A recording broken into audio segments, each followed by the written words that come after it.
This is my NAMM 2019 project. It's a Falcon Junior double cutaway. We didn't really have too many relics planned for NAMM, and originally I was going to do a NOS guitar, but I figured, well, that's part of my job is doing the relicing, so I might as well just go to town on it. And I decided to basically do a heavy relic modified. We don't normally do a color over color, let alone color over stain. And on this guitar, this is still in the middle of the process, but under this gray, the top is stained orange. You can probably see little spots of it here and there. And on the back of the neck and the body and the rim, it's walnut. It's going to have heavy arm wear here and on the belly carve and everything, just showing the stain. But I figure the modified part would be cool too, because we don't do that. You know, a lot of people modify their guitars and they aren't what they were when they went out of the factory.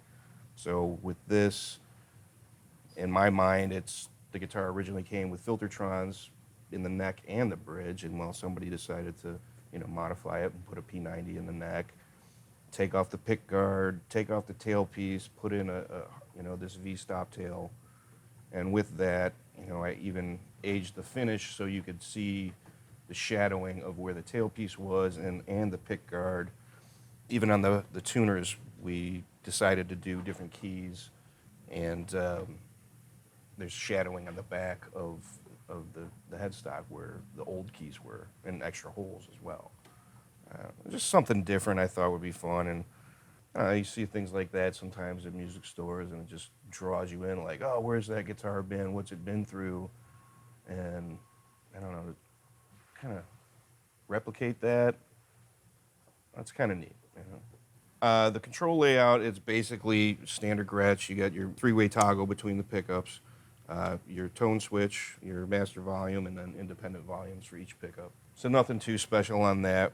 I kind of wanted to keep it, okay, well, like it got repainted and then some modifications, but maybe they just weren't into changing out the electronics completely, Well, one thing that is different from, say, how Fender will do their relics, we buff our guitars out just as if they were NOS.